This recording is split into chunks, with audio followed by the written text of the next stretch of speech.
प्रकृति का महापर्व सरहुल आदिवासी संस्कृति एवं एकता का प्रतीक। लातेहार जिले के लातेहार स्मरणालय के बगल में स्थित वासावाड़ा में प्रकृति का महापर्व सरहुल काफी हर्षोल्लास एवं भव्य आयोजन के साथ मनाया गया। सरहुल महापर्व आदिवासी एकता एवं प्रकृति पूजा का प्रतीक माना जाता है। मांदर के थाप पर खूब झूमे मुख्य अतिथि, विशिष्ट अतिथि एवं संरक्षकगण। प्रकृति के महापर्व सरहुल में कार्यक्रम में शामिल हुए झारखंड मुक्ति मोर्चा के केंद्रीय उपाध्यक्ष सह पूर्व शिक्षा तथा मध्य एवं निषेध मंत्री श्री बैद्यनाथ राम जी, उपायुक्त उत्कर्ष गुप्ता जी, पुलिस अधीक्षक कुमार गौरव जी, ITDA निदेशक परवीन गोगराई जी, SDM अजय रजक जी, पूर्व नगर अध्यक्ष सुशील अग्रवाल जी, झारखंड कांग्रेस प्रदेश प्रतिनिधि पंकज तिवारी जी, मनिका विधायक प्रतिनिधि हरिशंकर यादव जी, JMM नगर अध्यक्ष रिंकू कच्छप जी, युवा कांग्रेस प्रदेश उपाध्यक्ष आफ्ताब आलम जी, JMM के केंद्रीय उपाध्यक्ष एवं पूर्व मंत्री बैद्यनाथ राम जी के तरफ से चना गुड़ एवं शरबत का व्यवस्था किया गया। कार्यक्रम में किसने क्या कहा, आप पूरा वीडियो जरूर देखें। सरहुल का पर्व मना रहे हैं। आप सब लोग जानते हैं इस बात को कि सरहुल प्रकृति की पूजा का पर्व है। प्रकृति हमें जीवन देती है। हमारे पूर्वज आदिकाल से प्रकृति के पूजक रहे हैं। आज आप समझ सकते हैं कि वर्तमान समय में जिस प्रकार से पर्यावरण दूषित हो रहा है, उसके कारण लोगों का जीवन दुर्भर होता जा रहा है। इस बात को हमारे पूर्वज समझते थे अच्छे बात से कि जब तक हम प्रकृति को संरक्षित नहीं रखेंगे तब तक हमारा जीवन सुरक्षित नहीं रहेगा। और इसीलिए विभिन्न अवसरों पर हमारे पूर्वज प्रकृति की पूजा करते रहे। सरहुल के अवसर पर सात की पूजा सरना पर पूजा का अर्थ यही है कि हम और हमारा जीवन प्रकृति से जुड़ा हुआ है। प्रकृति को हम जितना ही सबल बनाएंगे, जितना संपन्न बनाएंगे, हमारा जीवन उतना ही संपन्न होगा। और इस चीज को आप लोगों ने महसूस किया होगा कोरोना के समय में। जब कोरोना हुआ था तो उस समय वन क्षेत्र के प्रदेशों में इसका असर बहुत कम हुआ। इसका कारण यही था कि हम जब प्रकृति के मामले में धनी रहेंगे, वातावरण शुद्ध रहेगा, तो हम बहुत सारी बीमारियों से सुरक्षित रहेंगे और हमारा जीवन सुगम हो सकेगा। इस चीज को बखूबी हमारे पूर्वज समझते थे और इसलिए उन्होंने जंगलों के बीच रहना पसंद किया कि हम प्रकृति के बीच में रहेंगे तो हमारा जीवन स्वस्थ होगा, हम स्वस्थ रहेंगे, हमारा जीवन अच्छे से चलेगा। आज वर्तमान समय में जिस प्रकार से अंधाधुंध वनों की कटाई हो रही है, उससे हमारा पर्यावरण का जो संतुलन है वो बिगड़ रहा है। आज हम सब लोग अपने अधिकारों की बात सोचते हैं। अधिकार जो हमारे संविधान में दिए गए हैं वाजिब है, उसके लिए हमें निश्चित रूप से संघर्ष करना चाहिए। लेकिन उसके साथ साथ हमें अपने कर्तव्य का भी पालन करना चाहिए जो हमारे पूर्वजों ने बताया है कि हम प्रकृति को सक्षम बनाएंगे। और इसका एक ही उपाय है कि हम पेड़ लगाएं और पेड़ बचाएं। इस गर्मी के माहौल में आप देख रहे हैं, जब गर्मी बढ़ती है, रास्ता में हम लोग चलते हैं तो देखते हैं कि कहीं कोई छायादार पेड़ मिल जाए तो वहां पर बैठकर हमको सुकून मिलेगा। हम पेड़ देखते हैं तो उसकी छाया में बैठते हैं। जिन जिन क्षेत्रों में वन समाप्त हो गए, वो इलाका बंजर हो गया, रेगिस्तान बन गया। और आज पूरा विश्व इस बात को लेकर चिंतित है कि हम पर्यावरण को कैसे बचाएं। आज आवश्यकता है जो हमारा शुरू का सिद्धांत है कि हम वनों को बचाएंगे, बढ़ाएंगे, इसको और अधिक सरल करने की जरूरत है। आज जब हम प्रकृति की पूजा कर रहे हैं तो हमें एक संकल्प लेना चाहिए कि हम वनों से उतना ही लेंगे जितनी आवश्यकता है। आवश्यकता से अधिक हम वनों की कटाई नहीं करेंगे। एक पेड़ अगर काटने की जरूरत है तो वहां पर 10 पेड़ हम लगाकर प्रकृति को धनी बनाएंगे, ताकि जो पर्यावरण बिगड़ रहा है उस बिगड़ते हुए पर्यावरण को हम और संपन्न बनाए। क्योंकि आप जानते हैं कि वर्षा आज जो पूजा हुआ है उसमें जो हमारे पान है उन्होंने घड़े में पानी भरकर रखा है। कल उसका अनुमान करेंगे कि आने वाले समय में हमारे क्षेत्र में कैसी वर्षा होगी। तो एक संकेत भी है इस बात का कि हम पेड़ पौधों को जितना संरक्षित करेंगे उसके अनुसार वर्षा भी हमारे क्षेत्र में अच्छी होगी। और जब वर्षा अच्छी होगी तो खेती अच्छी होगी, खेती अच्छी होगी तो हम संपन्न होंगे। और इसके लिए देश और राज्य की सरकारें भी काम कर रही है।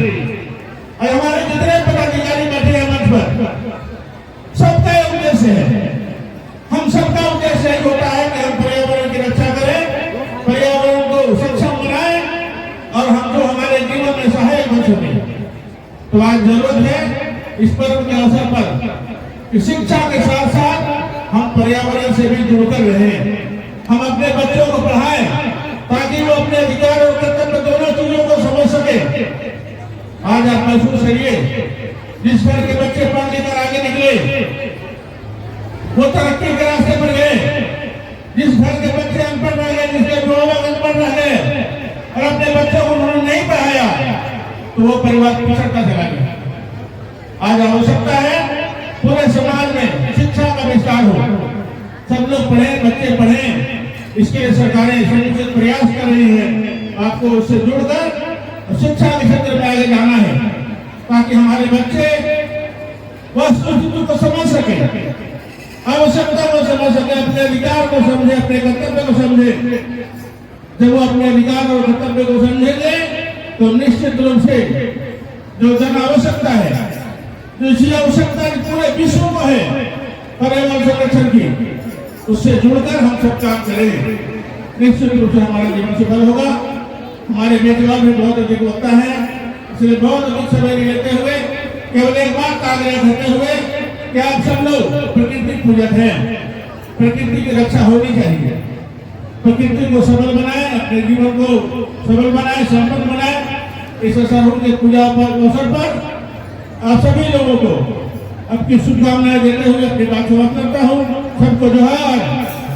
माँ के पास सब कुछ नहीं जाती है तो उसकी माँ कुछ ना कुछ देती है। जंगल में हम लोग जाते हैं, कुछ ना कुछ मिलता है, मिलता है।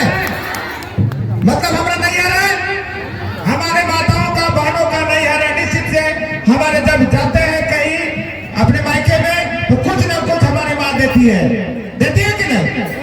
आज जंगल में हमको देती है। आज आपको जंगल से माता जी आपको मौका बहुत दिया, हमारा कुछ कुछ छोड़ के आ गया। सही बात है ना? इसीलिए हम लोग प्रकृति पूजा करते हैं। और सरहुल की ढेर सारी शुभकामनाएं। मैं अपना वक्तव्य बहुत ही संक्षिप्त रखूंगा। आज के सरहुल के महापर्व से दो शब्द मेरे दिमाग में आते हैं, एक है प्रकृति और संस्कृति। प्रकृति के इस महापर्व को लेकर के सभी वक्ताओं ने बताया है कि हम सब कैसे इससे जुड़े हैं, हमारा जीवन जुड़ा है और हमारे जीवन में जो आज के दिन में बदलाव आ रहे हैं, जो परेशानियां आ रहे हैं, कहीं ना कहीं प्रकृति में जो गिरावट हुई है, प्रकृति को हमने विनष्ट किया है, उसी के कारण है। और यह आवश्यक है कि हम फिर से इसे बचाएं और बढ़ाएं ताकि हमारा जीवन सुरक्षित रहे। और दूसरा शब्द है संस्कृति। यहाँ पर विभिन्न सरना समिति से आए हुए लोगों को देख रहे हैं। यहाँ पर छोटे छोटे बच्चे 7-8 साल के बच्चियों से लेकर के वृद्ध महिलाएं भी हैं, 50-60 साल के हैं। ये सभी लोग अलग अलग पीढ़ी से एक साथ एकजुट होकर के नाच गान करते हुए इस संस्कृति को बचाए रखते हुए यहाँ पर आए हैं। तो ये प्रतीक है कि किस तरह अलग अलग पीढ़ियों से ये महापर्व एक प्रतीक है किस तरह अलग अलग पीढ़ियों में हम अपनी संस्कृति को, हम अपनी परंपरा को बचाए रखे हैं और आगे वाली पीढ़ियों को सिखाते हैं। और इसी माध्यम से हम अपने बच्चों को सिखाते हैं हमारी जीवन शैली कैसी होनी चाहिए, हर एक चीज़ का हमारे जीवन में क्या महत्व है। कई सारी रीति रिवाज होती है, परंपराएं होती हैं, ये हमारी जिंदगी से जुड़ी होती हैं, उसका कुछ ना कुछ महत्व होता है। वो केवल एक परंपरा नहीं है। अगर घड़े में पानी रखा जाता है तो उसका बहुत महत्व होता है। तो यही एक मौका है कि हम ये चीज़ों को सीखें, अपनी ज़िंदगी में लाएं और आगे वाले पीढ़ियों को भी इसके बारे में बताएं। तो ये काफ़ी अच्छा लगता है देख करके कि अलग अलग उम्र के लोग इस आयोजन में, इस महापर्व में सम्मिलित हैं।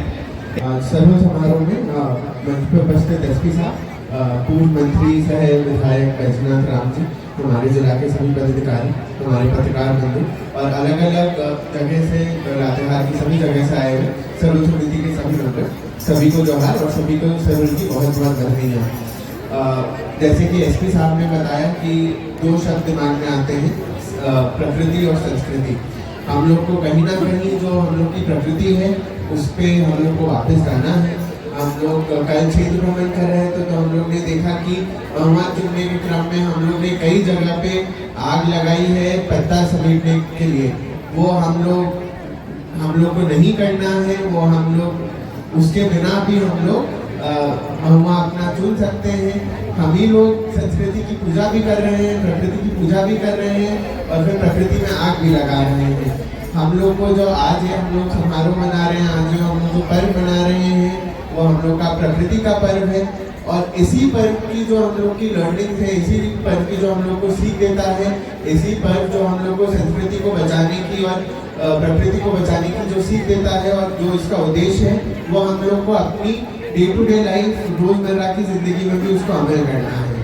मैं बहुत ज़्यादा समय नहीं लूँगा। मैं जानता हूँ हम लोग बहुत टाइम से वेट कर रहे हैं कि हम लोग अपना जुलूस को स्टार्ट करें और अपना सर्व खेलना शुरू करें। मैं बस अंत में यही बोलना चाहूँगा कि सरकार की बहुत सारी नीतियाँ हैं, बहुत सारी स्कीम्स हैं जो आदिवासी भाइयों और बहनों के लिए हैं। स्पेसिफिकली हम लोग के पीडी ITDA साहब जो हैं वो बहुत मेहनत करते हैं, वो पूरे क्षेत्र में घूमते हैं। हम भी हमेशा ऑफिस में उपलब्ध रहते हैं। आप लोग की कोई भी समस्या है वो हम तक ज़रूर पहुंचाएं और हम लोग ज़रूर आवश्यक रूप से उसको कोशिश करेंगे उसको सॉल्व करने की और उस पर काम करने के लिए। बहुत बहुत धन्यवाद।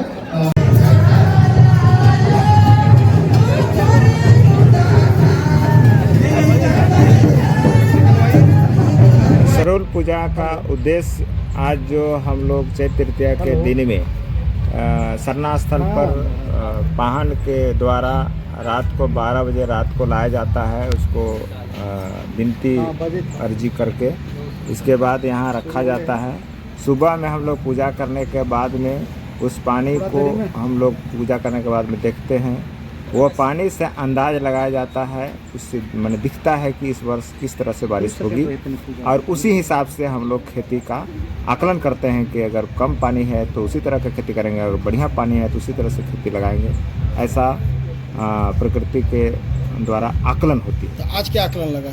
यह पानी थोड़ा कम है लेकिन उस तरह का कम नहीं है, बारिश होने का आसार है।